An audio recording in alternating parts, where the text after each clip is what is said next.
আমার আগের দিনের ব্লগে সবাই দেখতে পেয়েছিলে যে দাদা বৌদি মিষ্টিদি বর্দি ওদের সাথে মিলে আমরা পবিত্রার একটা ট্রিপ প্ল্যান করে নিয়েছিলাম আর প্রসিদ্ধ তন্ত্রসাধনার পীঠস্থান মায়াঙের উপর দিয়ে আমরা পবিত্রার দিকে রওনা দিলাম। আমার আজকের ব্লগে পুরো পবিত্রার ট্রিপে কি কি অ্যানিমেল দেখতে পেলাম, কোথায় খাওয়া দাওয়া করলাম সবই থাকছে। আমরা প্রায় 1:30টা নাগাদ পবিত্রা পৌঁছালাম। ওখানে একটি অ্যানিমেল ওয়াচ টাওয়ারের সামনে গাড়ি দাঁড় করিয়ে সবাই মিলে ফটো সেশন করলাম আর দেখলাম ওখানে লোকাল পিপলরা ছোট ছোট দোকান দিয়েছে যেখানে কর্ন, পাইনাপল, বাদাম, ডিম সিদ্ধ এসব বিক্রি করছে। তো আমরাও টুকটাক জিনিসপত্র ওখান থেকে কিনে নিলাম। যেহেতু জঙ্গল সাফারির টাইম হচ্ছে সকাল দিকে আর না হলে বিকেল দিকে, তাই আমরা ডিসাইড করেছিলাম যে আগেই লাঞ্চটা সেরে নেব। আর দাদা যেহেতু অলমোস্ট এভরি মান্থ পবিত্রাতে আসে তাই দাদা সব কিছু নখদর্পণে ছিল। তো দাদাই ডিসাইড করলো যে আমরা লাঞ্চ করতে যাব জিজিনা অটিস রিসর্টে। আর আগে থেকেই আমরা ডিসাইড করে নিয়েছিলাম সবাই মিলে যে সিম্পল প্লেন রাইস আর তার সাথে লোকাল কুইজিন ট্রাই করব।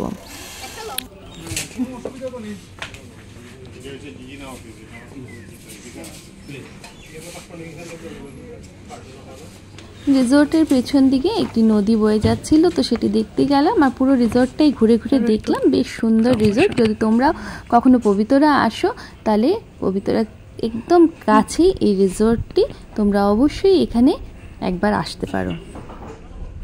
আমাদের মেনুতে ছিল ডাল, মোরলা ফিশ ফ্রাই যা সত্যি রিয়েলি অসাম ছিল, তার সাথে লোকাল ফিশের পাতুরি আর লোকাল চিকেন কারি আর সঙ্গে একদম প্লেন রাইস।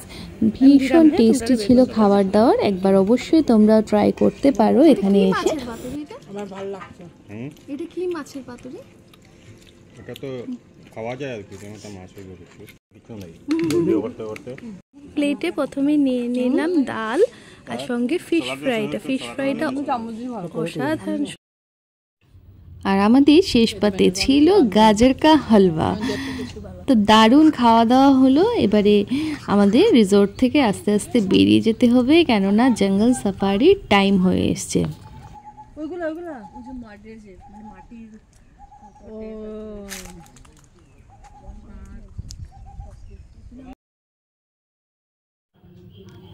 আস্তে আস্তে আমরা পবিত্রার দিকে এগিয়ে গেলাম। রাস্তায় যেতে যেতে আমার চোখে পড়লো অনেকগুলো রিসর্ট, যেগুলোতে তোমরা যদি কখনো পবিত্রা আসো তাহলে অবশ্যই স্টে করতে পারো। 1-2 দিন এখানে খুব সুন্দরভাবে কাটিয়ে যাওয়া যেতে পারে। আমরা অবশ্য আজকেই ব্যাক করে যাব, কেননা আমাদের এভাবেই প্ল্যান করা হয়েছিল। কিন্তু এখানে এসে আমার সত্যিই মনে হচ্ছিল যে যদি 1 নাইট স্টে করা যেত এখানে তাহলে খুবই ভালো লাগতো। তো যাই হোক, নেক্সট টাইম যদি আসি তাহলে অবশ্যই এখানে এক রাত তো থেকেই যাবো কমসে কম।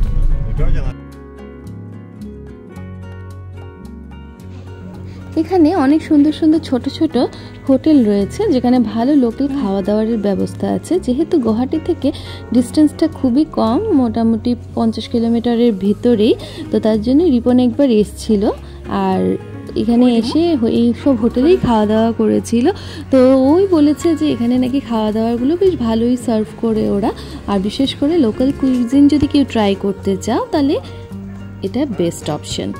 তো যাই, দাদা আগে থেকেই জঙ্গল সাফারির জন্য জিপ ঠিক করে রেখেছিল, তো আমরা সবাই মিলে একে একে উঠে পড়লাম। আর সবাই মিলে যখন একসাথে আছি হাসি মজাক তো চলছিল।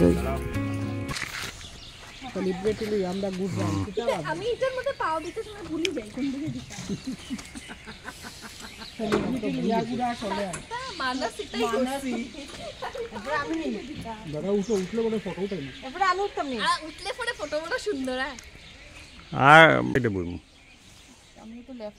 না, তো লেফট হইলে কেন বুঝতে? হ্যাঁ,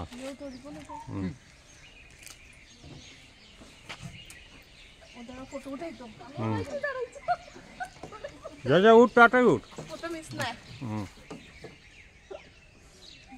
হাত দেওয়ার সময় পলিটিক্যাল র্যালি চলে একটু।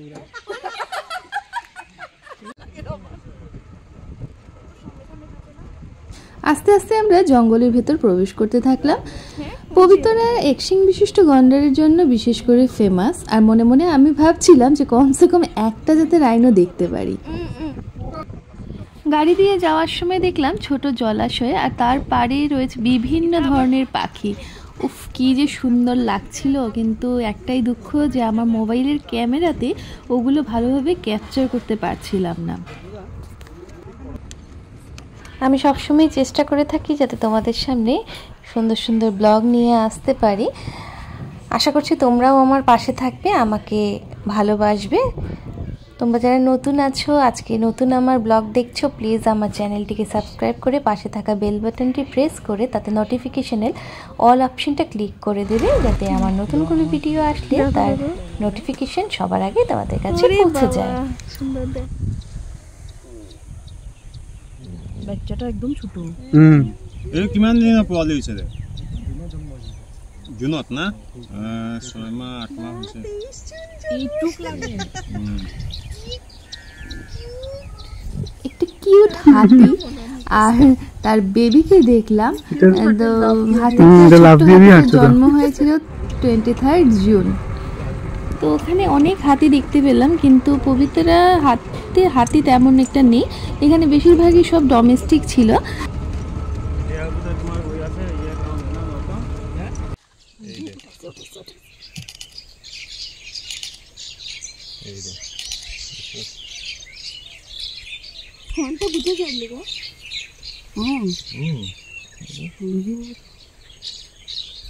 পাখিগুলো নিজের খাবার খাইতে গাছ। ওখানে গিয়ে একটা নতুন জিনিস জানতে পারলাম যে তোমরা যে দেখতে পাচ্ছ গোল্ডেন কালারের ঘাসগুলো রয়েছে, যেগুলো খড়ের মতো, ওগুলোকে পুরো পুড়িয়ে দেওয়া হয়েছিল। কেননা ওগুলোকে পুড়োলে পর তারপরই নতুন ঘাসের জন্ম হবে, আর যেটা অ্যানিমেলসরা খেতে পারবে। তো নতুন কিছু জানতে পেরে বেশ ভালো লাগলো।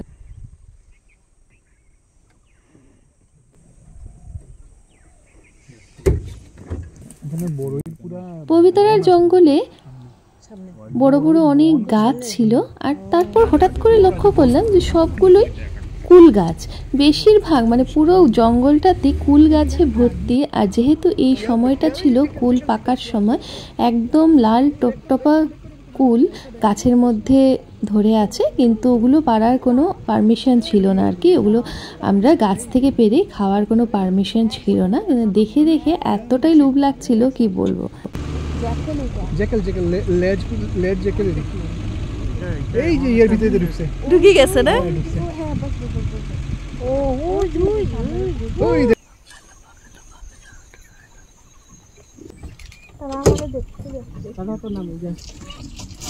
বৈকালটুই আছে নাই? ডাক তো তোমার কাছে আছে যে দেখেন দেখো আওয়াজটা একটু ভিডিওটা সুন্দর হবে, কিন্তু পাখিটা একটা উড়িয়ে গেল না?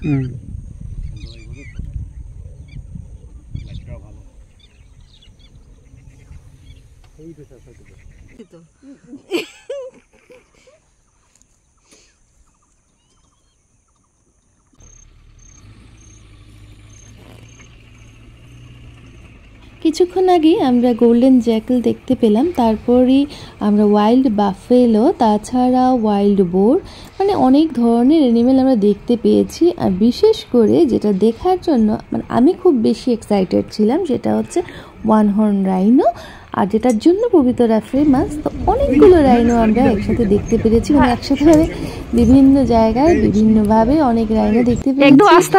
ওটা এতই খুশি লাগছিল। আর এদিকে দেখো ওয়াইল্ড বোরগুলো, মানে আমি ফার্স্ট টাইম এগুলো দেখছি। ইনফ্যাক্ট দাদা বৌদি ওরা তো অনেকবারই এসছি, কিন্তু সবসময় সব কিছু সিন হয় না আর কি, সব কিছু দেখা যায় না। তো যাই হোক, আমরা আরও জঙ্গলের আরও ভেতরে প্রবেশ করলাম। আর এত সুন্দর জঙ্গলটা, আমি একটা জিনিস খেয়াল করে দেখলাম যে সবগুলো যেগুলো ওয়াইল্ড লাইফ স্যাংচুয়ারি যেগুলো আছে সবগুলোই একটু ডিফারেন্ট। যেমন যখন মানুষ থেকেছিলাম তখন সেখানকার গাছপালা, সেখানকার মানে জঙ্গলটা একটু অন্য ডিফারেন্ট টাইপসের ছিল। আর এখানে পবিত্রাতে এসে সব কিছুর মধ্যে একটু নতুনত্ব খুঁজে পাচ্ছি। তো দাদার কাছ থেকে যেটা জানতে পারলাম যে আসামের যে আরও বাকি স্যাংচুয়ারিগুলো আছে সেগুলোতেও সবগুলোতেই কিছু না কিছু বিশেষত্ব আছে। যেমন কাজিরাঙ্গাতে গেলে পরে সেখানের গাছপালা, সেখানের ঘাস জঙ্গল সব কিছুই আরও একটু অন্যরকম।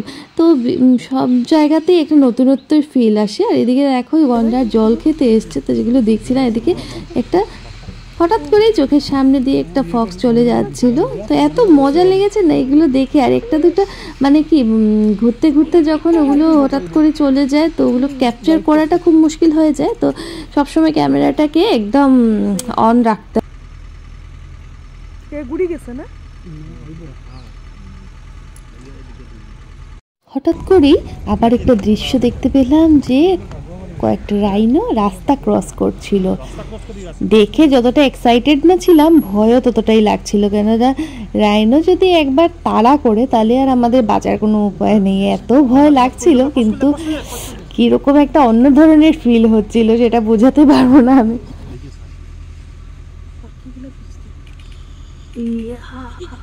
না না কিছুই তো না, কিছুই তো না।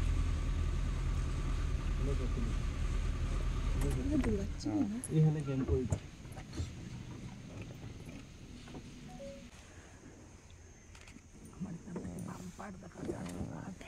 তারপর হঠাৎ করেই আমাদের চোখে পড়লো আরও একটা রাইনো। কিন্তু বাকি যে রাইনোগুলো দেখেছিলাম ওগুলোর থেকে এই রাইনোটা আমার কাছে একটু ডিফারেন্ট মনে হয়েছে।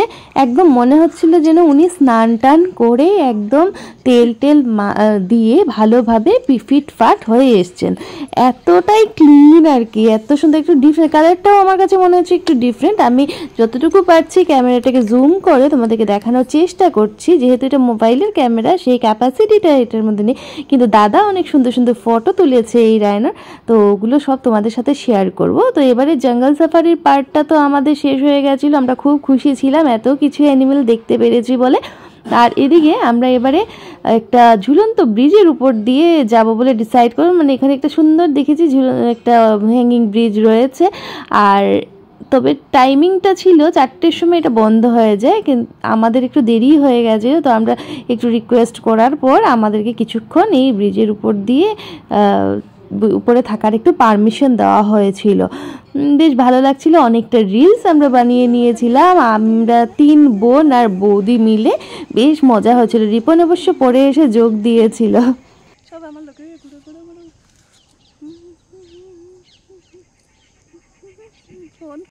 এখানে শেখানো হচ্ছে ক্যাটওয়াক। তো এটা ক্যাটওয়াক হচ্ছে তাই ডাকাতাইছেন তাই না এটা তুই রকম না। হায় ভগবান, তোমরা মানে আমরা ওকে লোড করেছি, এখন আনলোড করছি। আল্লাহ কোন বুঝছেন আমার কথাটা। আমি কই জানতা হেমনে করি স্টাইলে ক্যাপটা খুলিয়া দিত, টুস কইয়া ছাড়ে দিত। একটা ফটো ওটা আমি রিপন একটা ফটো উঠছি।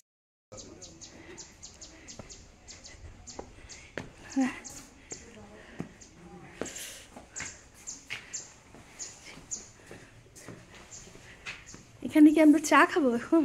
হ্যাঁ, চা টা আবার টাও আছে নাকি? হ্যাঁ, কিছু না কিছু থাকে। আচ্ছা, বসি একটু।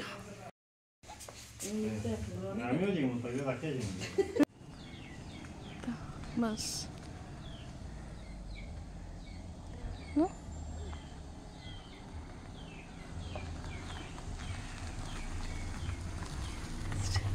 গাড়িতে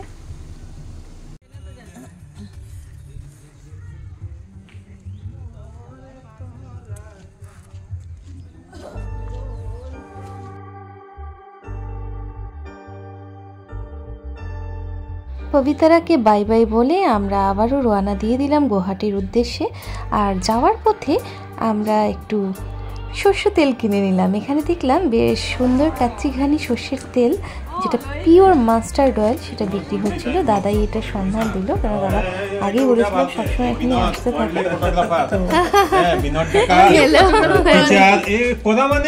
দাদা গুরু আমার, আমি কিচ্ছু বিনোদ ডেকা তুমি চাবা পিছিয়ে ফটোগ্রাফি ক্লাব আছে, ফটো দিয়ে রেগুলার আছে আছে এইটো কি হৰিহ তেল না? মাস্টাৰ্ড অয়েল। এইটো তুমি অলপ কৈ দিয়া এইটো মানে একদম মানে ইয়াতেই বনোৱা পুৰা হয় পিয়ৰ আৰু তাৰোপৰি এইটো আপোনাৰ আমাৰ লোকেল মানে লোকেল প্ৰডাক্ট আৰু এইটো সৰিয়হটো এনেকে সৰিয়হটো আমাৰ লোকেলি প্ৰডাকশ্যন হয় ইয়াতে আচ্ছা আমি আচ্ছা বাহিৰৰ পৰা নানো আমাৰ ইয়াৰ খেতিয়কে কৰে আৰু আমাৰ নিজৰো খেতি আছে তাৰ পৰা প্ৰডাক্ট হয় এইটো আপোনাৰ এইটো কি এইটো নামটো আপোনাৰ Padma mustard oil Padma master হয় হয় এইটো 1/2 লিটাৰ হয় আচ্ছা এইটো 1 লিটাৰ এইটো 5 লিটাৰ হয় 5 লিটাৰ ঠিক আছে মই লৈ লওঁ নি আৰু কিবা তুমি সুধিবা না কেতিয়াবা বিষয়তে মানে এইটো কি ইয়াতেই মানে পুৰা সব আমাৰ ইয়াতেই কৰা হয় একদম 100% পিয়ৰ আপোনাৰ কোনো কাৰণতে কোনো হেৰি আপোনাৰ প্ৰিজাৰভেটিভ লগোৱা নাই আচ্ছা কোনো কেমিকেল এইটো আমি মানে ঘৰত লৈ কিমান দিন ইউজ কৰিব পাৰি 3 মাহ 4 মাহ আপুনি ৰাখিব পাৰে অসুবিধা নাই একো আৰু কিবা কাৰণত যদি আপুনি ভাবে যে এইটো বয়েল কৰি ৰাখিব বিচাৰিলে আপোনাৰ 2 ইয়াৰ্স লৈ ৰাখিব পাৰে এইটো কি বয়েল কৰি থব লাগে কাচ্চা ঘানি এইটো তো কাচ্চি ঘানি আচ্ছা আচ্ছা আচ্ছা আপুনি যদি এইটো বয়েল কৰি দিয়ে তাক আপুনি লং টাইম লৈ ৰাখিব বয়েল কৰি আবার ঠান্ডা কৰি হুমাই দিলে হল না আচ্ছা আচ্ছা আচ্ছা থ্যাংক ইউ